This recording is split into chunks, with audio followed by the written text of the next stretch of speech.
अखाड़ा में आज सबसे पहले बात तालिबानी सरकार की, जहां चेहरा तो तालिबान का है पर चाल पाकिस्तान की नजर आती है। अफगानिस्तान से एक बड़ी खबर आ रही है। CNN न्यूज 18 की खबर है कि वहां तालिबान सरकार की तस्वीर साफ हो गई है। जो रिपोर्ट सामने आई है उसके मुताबिक मुल्ला मोहम्मद हसन अखुंद तालिबान की सरकार का मुखिया होगा। खबर है कि हसन अखुंद को खुद अखुंदजाद ने नियुक्त किया था। इसके अलावा मुल्ला गनी बरादर और मुल्ला अब्दुल सलाम को अखुंद का डिप्यूटी बनाया गया है, यानी अब्दुल गनी बरादर किसी अपना डिप्यूटी पद को शेयर करेंगे। जबकि इससे पहले खबर यह थी कि मुल्ला गनी बरादर ही तालिबान सरकार का मुखिया होगा।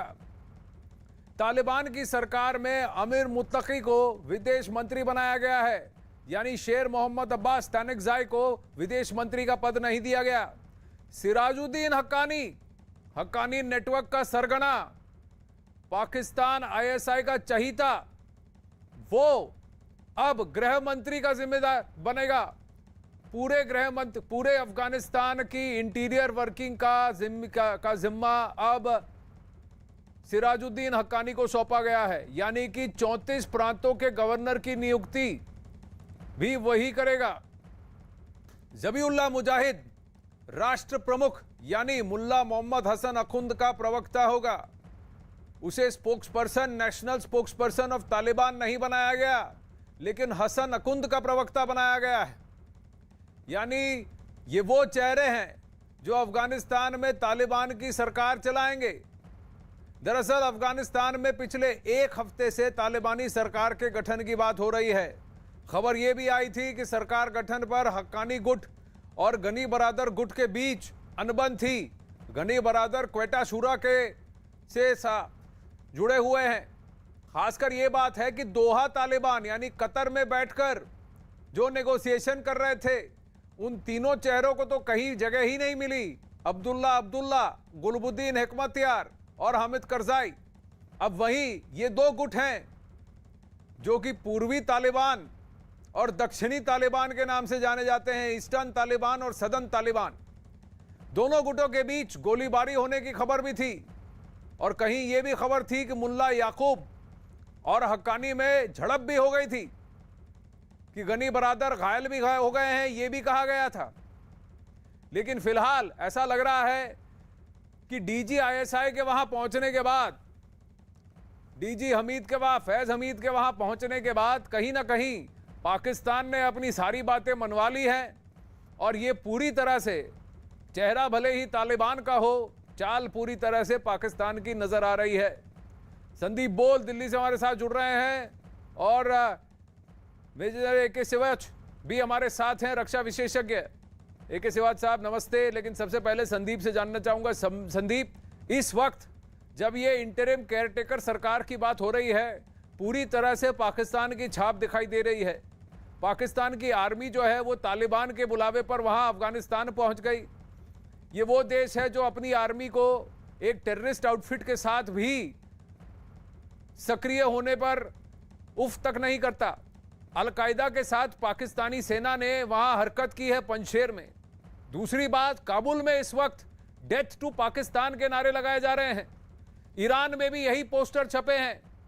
सारे अफगान ये कह रहे हैं कि पाकिस्तान सारे फसाद की जड़ है, खासकर महिलाएं। आनंद, देखिए, पाकिस्तान तो जड़ है तालिबान को पैदा करने की, यानी कि तालिबान को बनाया ही पाकिस्तान ने है। पाकिस्तान पिछले 40 साल से जो है कोशिश में लगा हुआ है कि किसी भी तरीके से अफगानिस्तान में बाहरी ताकतें यानी बाकी दूसरे देशों के जो नुमाइंदे हैं वो वहाँ पे ना आएँ, और अब जाके जो है उसका ये सपना जो है पूरा हुआ है। पहले तालिबान को जो है उसने बनाया, ट्रेनिंग दी, हथियार दिए, और उसके बाद अब उसकी सरकार बना रहा है, और सरकार के साथ साथ अपने नुमाइंदे भी जो है उसमें डाल रहा है। तो ये तो साफ है कि ये सब कुछ जो भी पिछले दिनों अफगानिस्तान से चल रहा है, हो रहा है, ये पाकिस्तान की दिमाग की उपज है। और जैसे ही ISI के चीफ वहाँ पहुँचते हैं, जो कयास लगाए जा रहे, जो अफवाहें थी वो सच हो गई। तो ये साफ है कि जिस भी तरीके की, चाहे मुल्ला बिरादर की और हक्कानी नेटवर्क के बीच में जो भी विवाद था, संदीप, इस वक्त की बड़ी खबर आ रही है, बड़ी खबर यह आ रही है कि अफगानिस्तान में सभी प्रांतों में जिस तरह से वहां पर विरोध प्रदर्शन शुरू हो गया है, अपराइजिंग शुरू हो गया है, उस पर अब तालिबानियों ने गोलियां चलाई हैं। ये अब ताजा तस्वीरें आ रही हैं जहां पर जो विरोध कर रहे थे, जो पाकिस्तान के खिलाफ नारेबाजी कर रहे थे, जो इस बात की मजम्मत कर रहे थे कि अफगानिस्तान के झंडे के साथ बदसलूकी की गई, उसे उतरवा दिया गया और तालिबान के झंडे को लगा दिया गया, उन सभी लोगों पर अब तालिबानियों ने गोलियां चला दी हैं। ये देखिए, ये है तालिबानिस्तान का नजारा, जहां अफगान लोगों को अपनी बात रखने का भी हक नहीं, गोलियां चला दी गई हैं तालिबानियों द्वारा और लोग इधर उधर भाग रहे हैं। लोगों की आवाज तालिबान के खिलाफ है, उनके साथ नहीं, बंदूक से उसे दबाने की कोशिश की जा रही है। जनरल सिवाच हमारे साथ है। जनरल सिवाच, बंदूक की नोक पे क्या ये राज कर पाएंगे? क्योंकि अफगान तो ये कह रहे हैं कि तालिबान हमारी सरकार नहीं, पाकिस्तान की क्या जरूरत है, पाकिस्तान की कठपुतली का अफगानिस्तान में क्या सरोकार। आनंद बिल्कुल ठीक बोला आपने। देखो, अफगानिस्तान की अभी मीन पॉपुलेशन 19 साल है। इसका मतलब 50% वो लोग हैं जो कि 2001 के बाद पैदा हुए हैं और उन्होंने खुली सांस ली है खुले आसमान के नीचे। तो वो अब मुझे लगता नहीं इस बंदस में बढ़ जाएंगे कि जिस प्रकार से तालिबान उनको एक प्रकार से सोच रहा है कि हम इनको डरा के और मनवा लेंगे जो चीज़ करानी है, वो मुझे लगता नहीं ऐसा होगा। और आने वाले समय में क्या होगा ये वक्त ही बताएगा। मगर ये सच्चाई है कि जो हक्कानी ग्रुप को बहुत कुछ मिला है और ये मिला है आईएसआई की देन है। जो आईएसआई के डीजी हैं फियाज हमीद, उसके आने से मुझे लगता है सिराजुद्दीन हक्कानी को जो इंटीरियर मिनिस्टर बनना ये उसी की देन है, क्योंकि वो पहले नहीं बन रहे थे और वो तो ये भी कर रहे थे हक्कानी नेटवर्क को डिफेंस मिनिस्टर की, वो अभी मुझे लगता नहीं हुआ है। मगर ये सच्चाई है कि आईएसआई पूरी तरह इन्वॉल्व है, पाकिस्तान पूरी तरह इन्वॉल्व है और वो तालिबान को अपने डिक्टेट कर रहा है ट्रम्प कि वो हक्कानी नेटवर्क को ज्यादा से ज्यादा पदवी दे। ये लोगों को पसंद नहीं है, लोग रोडों पे आ गए हैं। लोग चाहते हैं कि जिस प्रकार से पाकिस्तान इन्वॉल्व हो रहा है अफगानिस्तान में वो नहीं है ठीक, और इसी प्रकार से पाकिस्तान लोगों का तो ये कहना है जनरल सिवाज, ये पूरा जो प्रॉक्सी वॉर है इसकी रचना पाकिस्तान ने ही की है। तो एक तरफ जहां अमेरिका को कोस रहे थे, वहीं अब ये पाकिस्तान को भी कोस रहे हैं और ये सबसे बड़ा सरदर्द पाकिस्तानियों के लिए होने वाला है। इन तस्वीरों में सुनिए गोलियों की आवाजें।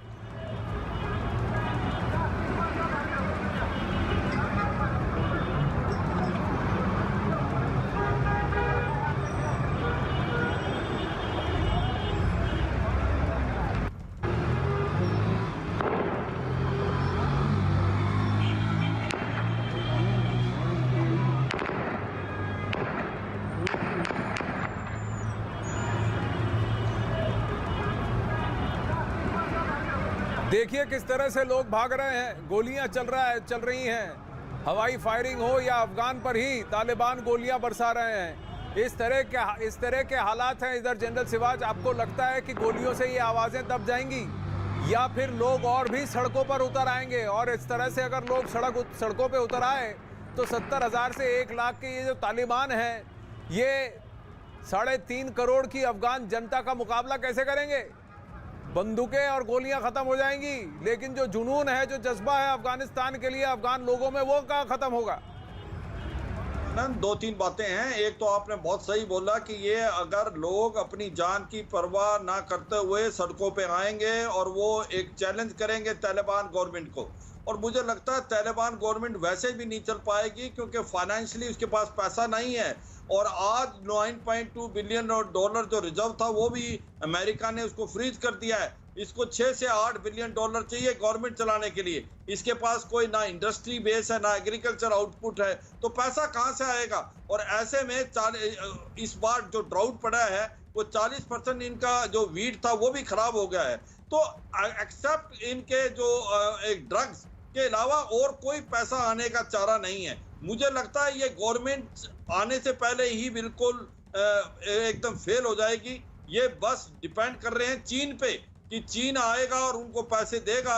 मगर मुझे लगता है ये सारा जो ख्वाब है, ये सपने हैं, ये सब मिट जाएंगे और लोग सड़कों पे आएंगे क्योंकि अब चैलेंज करने लगे लोग। वो तो अलग बात थी, विडंबना है कि अफगान की फौजी लड़ी नहीं और तालिबान को बिना लड़े एक प्रकार जीत मिल गई। ये तालिबान की जीत नहीं थी, ये अफगान फोर्सेस की हार थी और उसका मेन कारण था उनकी पॉलिटिकल पुअर लीडरशिप और कहीं ना कहीं अमेरिका की देन और मिलिट्री लीडरशिप की देन। तो मैं ये समझता हूँ आनंद, आने वाले समय में एक इंस्टेबिलिटी का दौर आएगा अफगानिस्तान में और एक सिविल वार जैसी सिचुएशन पैदा हो सकती है, क्योंकि अभी लोग खुल के इस तालिबान और पाकिस्तान के अगेंस्ट सड़कों पे आ गए हैं। उन्हें अपनी जान की परवाह नहीं है, वो चाहते हैं कि हम इसके प्रॉक्सी ना बने। और जिस प्रकार से लोगों के अंदर जुनून है कि वो चाहते हैं अफगान का झंडा रहे, वो नहीं चाहते तालिबान का झंडा ऊपर आए, तो ये दिखलाता है कि लोग अब बिना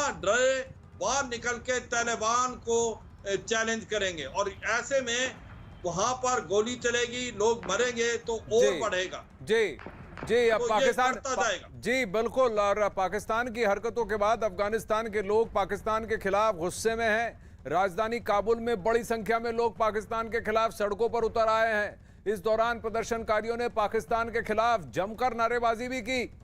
अफगानिस्तान के लोग पाकिस्तान के बढ़ते दखल से भड़के हुए हैं। प्रदर्शनकारियों के निशाने पर पाकिस्तान था और आईएसआई चीफ भी थे। लोगों ने नारेबाजी करते हुए मांग की कि पंजशेर में आम लोगों को निशाना ना बनाया जाए और पाकिस्तान किसी तरह का हमला ना करे। इतना ही नहीं, पाकिस्तानी एजेंसी आईएसआई के चीफ की वापसी की मांग भी लोगों ने की, क्योंकि अफगानिस्तान के लोगों को लगता है कि आईएसआई ही तालिबान और हक्कानी नेटवर्क का खुलकर साथ दे रही है। इसलिए पंजशेर में नॉर्दर्न अलायंस के लड़ाकों की मुसीबतें भी बढ़ी हैं। संदीप, बंदूकों की आवाज लोगों के जुनून को, लोगों के जज्बे को नहीं दबा सकती और लोगों की आवाज जिस दिन इस तरह से उठ गई, एक अहमद मसूद ने लोगों को अफगानिस्तान के तिरंगे का वास्ता दिया, अफगानिस्तान का वास्ता दिया और अफगान लोग बाहर निकल के आ गए। Ahmad Massoud national resistance front के जो फोर्सेस के जो मुखिया हैं, सरगना हैं, पंजशेर में जो हमला हुआ उसके बाद उन्होंने कहा कि ये पाकिस्तानी सेना ने अफगानिस्तान के अंदर आकर अफगान लोगों पर वार किया है। अफगान के बीच में लड़ाई उनकी आपस की लड़ाई है, पर पाकिस्तान का दखल कतई मंजूर नहीं है। आनंद, देखिए जिस तरीके से तालिबान की तरफ से पिछले कुछ दिनों से तस्वीरें जारी की जा रही हैं पंजशीर के इलाके के आसपास की, सीधे तौर पर एक ये प्रोपेगेंडा वॉरफेयर जो है वो तालिबान की तरफ से चलाया जा रहा था और ये मैसेज देने की कोशिश की जा रही थी उन प्रोविंस को जो कि अभी तक किसी भी तरीके का रेजिस्टेंस नहीं कर रहे हैं। और शायद यही वजह है कि लगातार नए बयान और दावे आ रहे थे कि हमने पंजशीर पर कब्जा कर लिया, लेकिन उसकी हकीकत पंजशीर में लोग जो है वो साफ दिखा दे रहे हैं, क्योंकि तालिबान को डर है इस चीज़ का कि अगर पंजशीर ने इतना रेजिस्टेंस दिखा दिया है, अगर बाकी 33 प्रोविंस में से 1-2 प्रोविंस भी ऐसे उठ खड़े होते हैं तो उनके लिए मुश्किलें होंगी। और यही वजह है कि वो लगातार जो है इस तरीके की बातें, इस तरीके के मैसेजिंग जो है वो करने की कोशिश कर रहा है। जैसे सबको पता है कि तालिबान कब्जा किस तरीके से करता है, किसी भी एक गवर्नमेंट बिल्डिंग पे कब्जा कर लेगा तो वो कहेगा कि पूरा का पूरा सूबा जो है उसके कब्जे में आ गया है, लेकिन ऐसा नहीं है। पंजशीर में ऐसा बिल्कुल नहीं हो रहा है। पाकिस्तान जिस तरीके से लगातार जो है उनको सपोर्ट कर रहा है, कुछ तस्वीरें आई हैं जिसमें ये भी बताया गया कि शायद वो पाकिस्तान की एयरफोर्स या उनके जो स्पेशल फोर्सेस हैं वो भी जो है वहाँ पे एक्टिवेशन कर चुके हैं पूरी तरीके से। तो ऐसे में ये ज़रूर कहा जा रहा है कि तालिबान ज़मीन पे कम लड़ रहा है और अब इंटरनेट और सोशल नेटवर्किंग साइट पे ज़्यादा लड़ रहा है, प्रोपेगेंडा वॉर लड़ रहा है। और यही वजह है कि बार बार वो ये दावे करता है कि हमने पंजशीर पर कब्जा कर लिया, लेकिन ऐसा तस्वीर देखिए, क्योंकि उनके खिलाफ माहौल बन रहा था, क्योंकि उनके खिलाफ आवाजें बुलंद हो रही थी, इसीलिए उन्होंने पाकिस्तानी सेना को कहा और उनकी स्पेशल पाकिस्तानी एयरफोर्स, ये पुख्ता खबर है, 2 या 3 लोगों ने क्लियर सोर्सेज से बताया जनरल सिवाच कि कराची से उड़कर कंदाहार के थ्रू एंटर करने वाली वो पाकिस्तानी प्लेन थी, क्योंकि यूएस ट्रूप्स ने तो काबुल में पूरी फ्लीट जो है उसको खराब करके चली गई थी, उसके रोटर निकाल दिए थे, पुर्जे निकाल दिए थे, फ्लीट ही खराब करके छोड़ के चली गई थी। और जिसकी वजह से तालिबान भी नाराज थे कि आपको तो ये छोड़ के जाना चाहिए था, ये अफगानिस्तान की संपत्ति है, इसको आप बर्बाद करके चले गए। तो उनके पास तो उड़ाने के लिए प्लेन भी नहीं थी। तो क्लियरली ये पाकिस्तान की वायुसेना थी जिसने अफगानिस्तान के अंदर आखिर दखल किया है और ईरान ने भी इसको संज्ञान में लिया, कहा कि ये पाकिस्तानी सेना अफगानिस्तान के अंदर हरकत में कैसे आ गई। और ये बिल्कुल गलत है। और ईरान ने पंजशीर में जो मरे हैं उनको शहीद कहा है, पंजशीर के शहीद की बात की है ईरान ने। ये बहुत बड़ी बात है और पाकिस्तान की मजम्मत की है कि आप वहां दखल क्यों कर रहे हैं। और इसी बात पर लोग गुस्सा हैं कि आपने टारगेटेड एयर स्ट्राइक किया जिसमें मोहम्मद फहीम दस्ती शहीद हुए। हाँ बिल्कुल, देखो इसमें कोई शक नहीं आनंद। हुआ क्या है कि तालिबान जो था वो अनसक्सेसफुल था, वो कहीं न कहीं पंजशीर के अंदर भी नहीं बढ़ पा रहा था, क्योंकि नदन अलायंस अहमद मसूद के साथ बहुत ही अच्छी तरीके से खड़ी हुई थी। इसके बाद पाकिस्तान के जो चीफ थे जनरल बाजवा, उन्होंने मेजर दलदन आदिल रहमानी जो एसएसजी के जीओसी हैं उनको भेजा और 3 एसएसजी की बटालियन, एक आरटी बैटरी, एक स्क्वाड्रन ऑफ टैंक और उसके बाद ड्रोन्स और देने के बाद उन्होंने हमला किया है और उसके बाद कहीं उनको सक्सेस मिली है। और पाकिस्तान की जो एयरफोर्स है, जैसे आपने बताया, वो कराची से कंधार होते हुए आके उसने एयर स्ट्राइक की है। तो एक ये साफ दर्शाया जाता है कि अगर पाकिस्तान की सपोर्ट नहीं मिलती तो कभी भी जो तालिबान हक्कानी ग्रुप से पंजशीर को नहीं जीत पाता। और यह भी दर्शाता है अगर पंजशीर नहीं जीत जा पाता तो बाकी 24 प्रोविंस थे जो अगर अफगान फोर्सेस लड़ती तो मुझे नहीं लगता तालिबान कभी उसको जीत पाता। तो ये एक विडंबना है जिस प्रकार से जो कार्रवाई हुई। और अभी भी नदन अलायंस कह रहा है कि हमने पंजशीर में हार नहीं मानी है, हम स्ट्रेटेजिक हाइट अभी भी ऑक्यूपाई कर रहे हैं, क्योंकि पहाड़ों के अंदर वैली का कोई महत्व नहीं है। जो पहाड़ी चोटी जनता का ये सैलाब जो है अफगानिस्तान का, अफगान लोगों का ये जो सैलाब है, ये आज सेरीना होटल की तरफ बढ़ रहा था। DGISI चीफ जो वहां बैठे हैं उनको घेरने के लिए, उनसे सवाल पूछने के लिए, और हवाई फायरिंग हुई है। इस जो जनता के इस हुजूम को पंजशीर की तरफ बढ़ना चाहिए। 150 किलोमीटर दूर है काबुल से, सबको उसी तरफ बढ़ना चाहिए और पूरी तरह से पंजशीर के अंदर कब्जा कर लेना चाहिए। फिर देखें कि क्या अफगान लोगों पर ही बरसता है तालिबान, और कितनी इनके पास बंदूकें हैं, कितनी इनके पास गोलियां होंगी। गोलियां तो खत्म हो जाएंगी लेकिन ये हिम्मत खत्म नहीं होगी। यही कह रहे हैं अफगानिस्तान की राजधानी काबुल से तालिबान की बर्बरता का एक वीडियो भी सामने आया है। अफगान मीडिया की तरफ से जारी किए गए इस वीडियो में काबुल के सड़कों पर कई लोग तालिबान का विरोध करते हुए दिख रहे हैं, जिनके साथ तालिबान के लड़ाके मारपीट कर रहे हैं।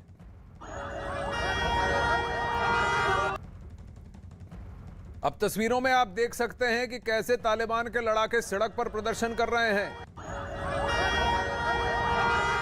लोगों को रोक रहे हैं और जो लोग नहीं मान रहे हैं उनकी पिटाई कर रहे हैं।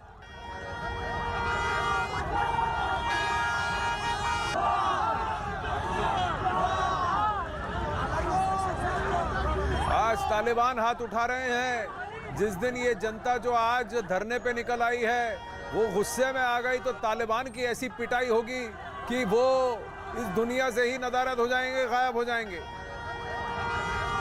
और वो वक्त दूर नहीं दिख रहा। जिस तरह से ये जन सैलाब निकल कर आया है और लोगों में गुस्सा दिख रहा है, उससे साफ साबित हो रहा है, लग रहा है कि तालिबान के लिए बहुत मुश्किल होगा अफगान लोगों को मनाना और उस देश को चलाना। अब जरा काबुल से आई इन तस्वीरों को देखिए। इन तस्वीरों में शहर में रहने वाले लोग पाकिस्तान के खिलाफ सड़कों पर उतर आए हैं। कुछ लोग हाथों में बैनर और तख्तियां लेकर चल रहे हैं तो वहीं एक आदमी माइक की मदद से पाकिस्तान के खिलाफ नारे लगा रहा है।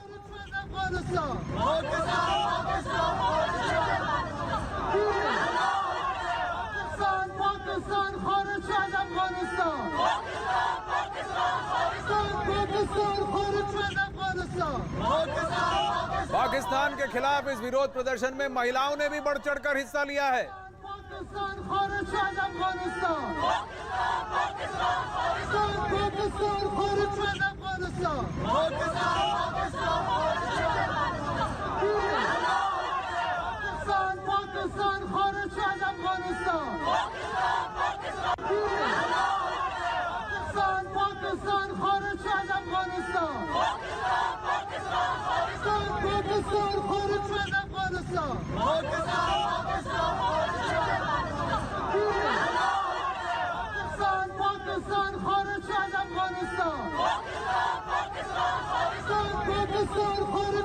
अफगानिस्तान के युवा औरतें सब सड़कों पर उतर चुके हैं ये कहकर कि पाकिस्तान का दखल मंजूर नहीं, पाकिस्तान की कठपुतली तालिबान मंजूर नहीं, चेहरा तालिबान का चाल पाकिस्तान की मंजूर नहीं। पाकिस्तान खारिज शहद अफगानिस्तान, पाकिस्तान खारिज शहद अफगानिस्तान।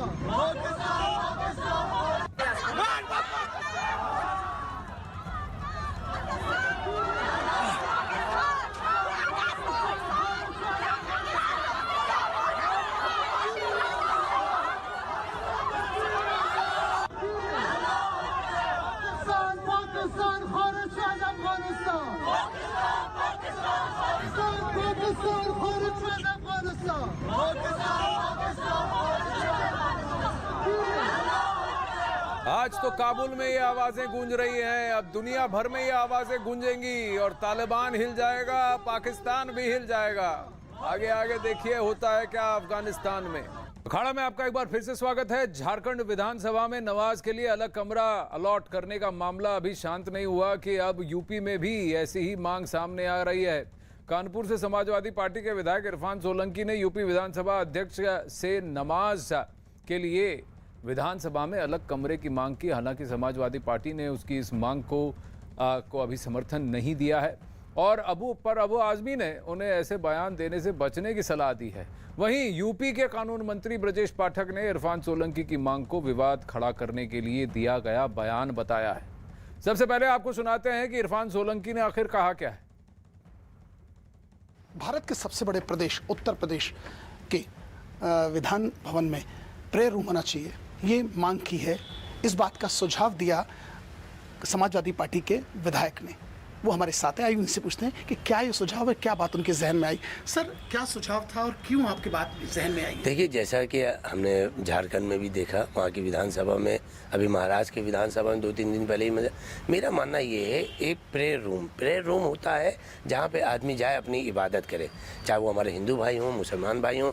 एक अगर 2-4 लोगों के खड़े होने के लिए, आपने देखा मसला, आप भी तमाम इंटरनेशनल डोमेस्टिक एयरपोर्ट पे गए होंगे, जाना होता भी होगा, और तमाम लोग हैं जो सफ़र करते रहते हैं, वहाँ पे एक छोटा सा प्रेयर रूम बना है जहाँ लोग जाते हैं, अपनी इबादत करते हैं और आगे चल देते हैं। क्योंकि प्रेयर रूम एक टेम्परेरी स्थान होता है जहाँ पे लोग नमाज पढ़ते हैं। मैंने मस्जिद मंदिर की बात नहीं कर रहा हूँ, मैं बार बार आपके चैनल से यही बात बताना चाहता है, जो लोग मेरे बयान को गलत तरीके से देख रहे हैं या नहीं समझ पा रहे, दोनों बातें हैं, तो उनको मैं बताना चाहता हूँ। क्योंकि मैं तो ये भी कह रहा हूँ, जो हमारे हिंदू भाई, जो हिंदू विधायक हैं, नवरात्र भी चलते रहते हैं जब भी विधानसभा चलती है, सावन का महीना आता है जब भी विधानसभा चलती है, और बहुत से ऐसे लोग होते हैं जो अपना फास्ट रखते हैं, जो हिंदू भाई हमारे, जैसे करवा चौथ का समय आता है, बहुत से लोग हैं, हमें ज़्यादा मजहब के बारे में नहीं मालूम है, तो मैं यही कहना, तो अगर वो लोग वहाँ पे जाके भगवान को प्रार्थना करेंगे, अपनी बात करेंगे, तो उसमें क्या हर्ज है।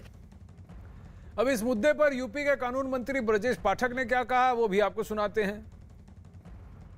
इरफान सोलंकी हैं, सपा के विधायक, वो कह रहे हैं कि विधानसभा में उनको नमाज पढ़ने के लिए एक अलग कमरे की मांग कर रहे हैं। ये दुखद है। संविधान के मंदिर में, भारत माता के मंदिर में इस प्रकार की बात करना बहुत ही दुखद है। वो कह रहे हैं कि झारखंड और महाराष्ट्र में हो सकता है। बिल्कुल गलत है। इस प्रकार की बातें जहाँ की सरकारों ने की हैं, केवल तुष्टीकरण की नीति के तहत, ये अच्छा नहीं माना जाएगा, अच्छा शुभ संकेत नहीं है लोकतंत्र के लिए। इस प्रकार की बातें करना भी अनुचित है। यूपी सरकार में मंत्री मोहसिन रजा साहब हमारे साथ हैं। मोहसिन रजा जी नमस्ते, मैं आनंद नरसिम्हन बोल रहा हूं। अब देखिए, संविधान के मंदिर में इबादत के लिए अलग रूम, और ये वो लोग हैं जो अपने आप को सेक्युलर बताते हैं, बताइए। देखिए, पहली चीज तो अभी आपने देखा होगा, बयान में ही उन्होंने आपके रिपोर्टर से कहा कि मैं धर्म के बारे में ज्यादा जानता नहीं, और धर्म के बारे में जब वो जानते नहीं है तो इस तरह की मांग उन्होंने उठाई क्यों। असल में ये सब कहीं ना कहीं तालिबानी सोच से बहुत इंस्पायर हो रहे लोग हैं, ये इस्लामिक स्टेट से इंस्पायर लोग हैं, और देश की संसद या विधानसभा की गरिमा को भूल जाते हैं, अपने उस जिम्मेदारी को भूल जाते हैं और उससे हटकर कहीं ना कहीं अपनी विचारधारा रखने लगते हैं। इससे ये साफ हो जाता है कि ऐसी मानसिकता देश में है। मैंने कहा ना कि आप एक जो हमारे जनता के हितों का मंदिर होता है, जहां पर हम सब बैठते हैं, सब बैठकर जनता के हितों के लिए फैसले करते हैं, ये बहुत बड़ी, ये भी इबादत है। इससे बड़ी इबादत क्या हो सकती है कि वहां पर सब दल के लोग बैठकर 23 करोड़ जनता के हितों के लिए फैसले नीति बनाते हैं, फैसले लाते हैं। और वहां पर अगर कोई उसी में का एक विधायक इस तरह की बात कहे कि मुझे नमाज के लिए यहाँ पर एक रूम दे दिया जाए, तो इसका मतलब है कि उसकी मानसिकता या उसकी सोच कुछ और है। वो आ जरूर गया है धोखे से, छलावे से सदन के अंदर, लेकिन विचारधारा उसकी जो है वो देश हित और जनहित की नहीं है। लेकिन कहीं ना कहीं अब उन्होंने इसको घुमाने की कोशिश की है, क्योंकि इरफान सोलंकी अब कहते हैं कि मैं तो एक प्रेयर रूम मांग रहा हूं, यानी इबादत या प्रार्थना गृह मांग रहा हूं, जहां किसी भी धर्म, किसी भी संप्रदाय के कोई भी हो, जब भी अगर कहीं प्रेयर करना चाहें, उनके लिए कुछ खास हो तो जाके वो प्रेयर कर सके, जैसे कि एयरपोर्ट्स में होता है, होटल में होता है, सब जगह होता है। तो वैसे क्या आप यहाँ विधानसभा में क्यों नहीं हो सकता? देखिए, ये अपने आप में हमने कहा कि मैं इस पर वादा इसलिए नहीं बोलना चाहता कि हम लोग भारतीय जनता पार्टी इस तरह की राजनीति से बहुत दूर रहती है। हम सबका साथ, सबका विकास और सबके विश्वास के मूल मंत्र पे आगे बढ़ते हैं। हमारी तमाम योजनाओं को आप उठाकर अगर देख लीजिए, आप सर्वे करा लीजिए कि हमने, जैसे आज ओवैसी साहब भी बोल रहे थे कि यहाँ पर मुसलमानों ने पेट भर भर के वोट दिया है और हम तो मुसलमानों की लड़ाई लड़ने आए हैं। नहीं, आप भी उनको छलने के लिए आए हैं। उनका काम अगर कोई कर रहा है, कोई योजनाओं का लाभ पहुंचा रहा है, वो आदरणीय मोदी जी है और उत्तर प्रदेश में आदरणीय योगी जी हैं, क्योंकि हम भेदभाव की सरकार नहीं चलाते। आप आए हैं बांटने के लिए, आपके बुजुर्गों ने देश बांट दिया, आपकी विचारधारा वही है। अब आपने, हमें तो ऐसा लगता है कि ये उससे भी इंस्पायर है कि जहां पर मस्जिदों के अंदर AK-47 लेकर लोग बैठते हैं, ये वो वाली विचारधारा है। आपने 50 बार विजुअल चलाए, तो ये तालिबानी विचारधारा है या ये ISIS की विचारधारा है? आपको क्या जरूरत पड़ गई मांग की भाई? आप बगल में मस्जिदें हैं, घर में मस्जिद है, आप घर से प्रेयर करके निकलते हैं, खाना खाने के लिए आप बाहर जाते हैं कि नहीं जाते हैं? हम सारे ही के सारे सांसद लोग जो हैं, जब भूख लगती है तो वहीं कैंटीन में खाना खाने जाते हैं, तब आप निकलकर सामने मस्जिद है, आप नमाज पढ़ लीजिए। आपको मांग की क्या जरूरत पड़ गई? आपकी जो सोच है वो सामने आ गई। अच्छी बात है, आना चाहिए, देश के सामने ये सोच भी आना चाहिए कि यहाँ तालिबानी विचारधारा अभी है, कहीं नहीं है, और समाजवादी पार्टी को इसका जवाब देना चाहिए, उनके मुखिया को इसका जवाब देना चाहिए। कहीं ना कहीं जो अपने आप को सेक्युलर बताते हैं, वही क्या एक कम्युनल मांग नहीं कर रहे हैं कि आप जहां संविधान का घर है, जहां डेमोक्रेसी का मंदिर है, उसके अंदर आप फिर रिलीजन को घुसाने की कोशिश कर रहे हैं? तो फिर आप कहिए कि संविधान से जो सेक्युलर घुसाया गया था 1975 में, इंदिरा गांधी के दौर में, इमरजेंसी के दौर में, उस शब्द को ही हटा दिया जाए, क्योंकि फिर ये तो ऐसा हो गया कि बात सेक्युलरिज्म की करते हैं, लेकिन इनकी जो करतूत है, करनी और कथनी में जो कहते हैं, बहुत फर्क है। असल में आपको हम एक बात बताना चाहते हैं। अच्छा, आपने सवाल उठाया और देश की जनता देख रही है। आनंद, आप देखिए, कल हमारे RSS के चीफ आदरणीय मोहन भागवत जी का जो बयान है, वो इतना अच्छा, स्वागत और सम्मान योग्य बयान है। उसका सम्मान करना चाहिए कि देश में हम जोड़ने की विचारधारा रखते हैं, सबको साथ में रख के चलने की विचारधारा रखते हैं। हिंदू संस्कृति जो हमारी है, अगर उस संस्कृति को इन्होंने समझ लिया होता, क्योंकि इन्हें तो हिंदू मुसलमान नजर आने लगता है, ये इसी में पड़े हुए हैं। तालिबानी विचारधारा से जब इंस्पायर होंगे तो अपनी संस्कृति से आप दूर हो जाएंगे, और ये अपनी संस्कृति से दूर होने का नतीजा है ये। अगर आप हिंदू संस्कृति से जुड़े रहते, हिंदू कोई मजहब नहीं है, हमारे राष्ट्र की संस्कृति है, हमारे देश की संस्कृति है, जो सबको जोड़ने की बात करती है, साथ में लेकर चलने की बात करती है। हमारे पूर्वज उसी में पले बढ़े। आप अगर देखें, उठाकर उन्होंने जो बात कही है, अभी कोई अमेरिका से आ जाए उसको हम अमेरिकन बोल देंगे, अभी कोई जर्मन से आ जाए उसको हम जर्मनी बोल देंगे, और हमको हिंदू कोई बोल देगा या हम हिंदू बोल देंगे तो बड़ा विवाद खड़ा कर देंगे। अरे हमारी संस्कृति हिंदू है, हमें गर्व है, हम हिंदुस्तानी हैं। सर, जब आप सऊदी अरब जाते हैं, मक्का मदीना के लिए जाते हैं, हज पे जाते हैं, तो हम हिंदी ही कहलाते हैं। जो वहाँ जाते हैं वो हिंदी कहलाते हैं। अगर आप तुर्की जाइए, दुबई जाइए, जहाँ भी जाइए, आप हिंदी ही कहलाएंगे, क्योंकि आपकी पहचान यहाँ से है। और 1923 में राष्ट्र की पहचान हिंदू है जी। लेकिन यहाँ पर बात कहीं ना कहीं तुष्टिकरण की है, अपीजमेंट की है कि नहीं? मोहसिन रजा साहब, आप मेरे साथ बने रहिए। यहाँ समाजवादी पार्टी की आपने बात की, उनके लीडर हैं अबू अजमी, उन्होंने अपनी ही पार्टी के विधायक की मांग पर सवाल खड़े कर दिए हैं। लखनऊ में असेंबली के पास ही लगी हुई मस्जिद जहाँ लोग नमाज पढ़ लेते हैं। देखिए, आज ऐसे वक्त में जब सांप्रदायिकता पूरे उरूज पर है, ऐसे वक्त मुझे लगता है कि इन चीज़ों को, मस्जिद मंदिर के नाम को लेना, मैं समझता हूँ कि ये नाइंसाफ़ी है। लोग भूखे मर रहे हैं, लोगों के पास नौकरियाँ नहीं है, काम नहीं है, महंगाई बढ़ती जा रही है, अस्पताल नहीं है। और वहीं AIMIM के नेता असदुद्दीन ओवैसी ने भी इरफान सोलंकी को नसीहत दी है। पहले उनसे ये पूछ लीजिए कि अखिलेश यादव की राय क्या है। अखिलेश यादव अपनी मुंह से क्यों नहीं बोलते बात ये। उत्तर प्रदेश में मुस्लिम अक़लियत की एक इंडिपेंडेंट पॉलिटिकल वॉइस हो, जिसको भारत का संविधान उसकी इजाज़त देता है। ये जो मौसूफ का आप नाम लिए, ये सिर्फ इस तरह की बातें करते हैं। जब मुजफ्फरनगर का कांड हुआ, भारत की आज़ादी के बाद 50,000 से ज़्यादा लोग बेघर हो गए। उस वक्त तो इनकी ज़बान बंद थी, गूंगे बने हुए थे। उस वक्त उनको उस मस्जिद याद नहीं आई जो आज मुजफ्फरनगर में वीरान हो चुकी है। अब आपने अबू आजमी को सुना और असदुद्दीन ओवैसी को सुना, आप क्या कहेंगे मोहसिन रजा साहब?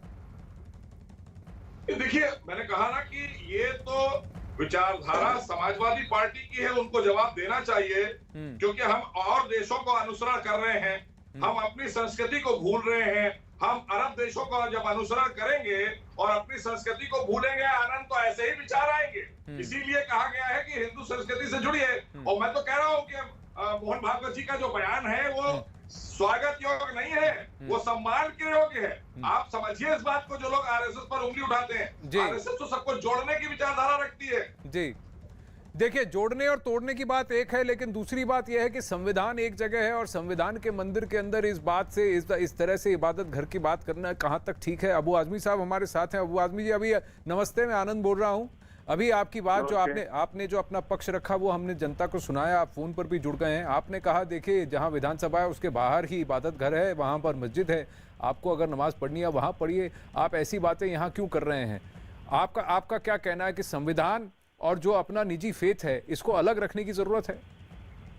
नहीं, देखिए ऐसा है कि मेरा देश धार्मिक देश है। मैं देख रहा हूँ कि जहाँ भी पहले मिलिट्री या फोर्स के लोग रहते थे, वहाँ भी मस्जिदें मंदिर सब बनी हुई है। जी।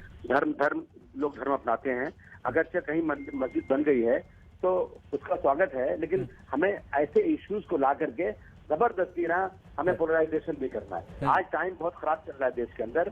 अगर मुसलमानों की कोई बात होती है ना तो तुरंत उसके ऊपर बहस शुरू हो जाती है। लेकिन मैं आपके टीवी से पूछूं, आप आज ये क्यों नहीं बहस करते आप कि दिल्ली में एक मर्डर हो गया, मार दी गई, लेडी मार दी गई पुलिस अफसर, और देश में भूखमरी है, लाशें जमुना गंगा में बह रही हैं, एक मस्जिद का नाम लेकर चर्चा हो रहा है। तो कोई जरूरत नहीं, अपने घर में नमाज पढ़ लेंगे हम लोग, हमें इस बात पर कोई चर्चा करने की जरूरत नहीं है। जहाँ मस्जिद जो बनाता है बना स्वागत है, नहीं बनाता है स्वागत है।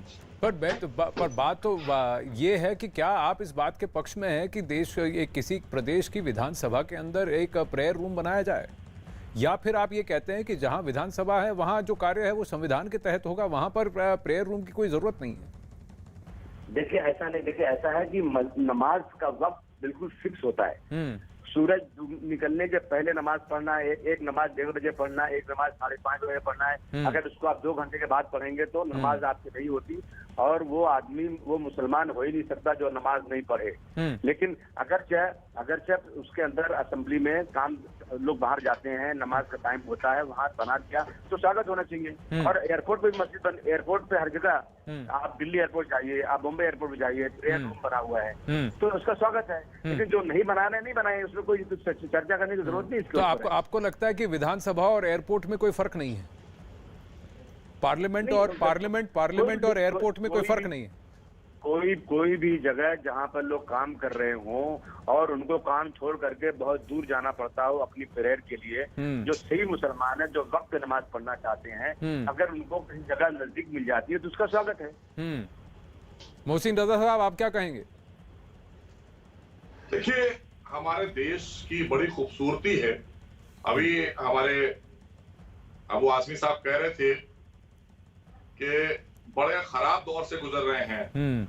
इससे अच्छा दौर नहीं हो सकता, क्योंकि तालिबान अभी पड़ोस में ही है। तालिबानियों का जो कृत्य है और आईएसआईएस ने जो किया है वो सारे मुसलमान हैं, वो कोई हिंदू नहीं है, वो सब मुसलमान है। लेकिन अब पता नहीं हमारे अबू आसमी साहब जो है अभी वो हमारे ऊपर उंगली उठा देंगे कि आप तो आरएसएस की भाषा बोल रहे हैं, आप तो भाजपा की भाषा बोल रहे हैं। नहीं, हम मुसलमानों की भाषा बोल रहे हैं, हिंदुस्तानी मुसलमान की भाषा बोल रहे हैं। हमें पूरी आजादी है हिंदुस्तान के अंदर, हमारा सम्मान है, सुरक्षा है, अभिव्यक्ति की आजादी है। वहां क्या है आप बता दीजिए।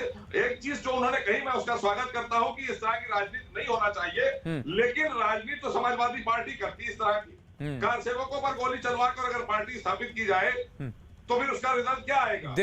देखिए मैं एक धर्म एक पंथ की बात नहीं कर रहा हूं, पर मैं इस बात की कर रहा हूं कि अगर आपको धर्मनिरपेक्ष रहना है और अगर आपको संविधान जहां पर की बात होगी, जहां सिर्फ संविधान की बात होगी, उसको अगर आप दीन से जोड़ने की कोशिश करेंगे, इबादत से जोड़ने की कोशिश करेंगे, धर्म से जोड़ने की कोशिश करेंगे, तो फिर आप एक काम कीजिए, सब लोग एक साथ ये डिसाइड कर लीजिए कि 1975 में हमारे संविधान के प्रियम्बल में जो वर्ड सेक्युलर लगा दिया गया था उसको हटा दें पहले, उसके बाद फिर इस तरह की बात करें।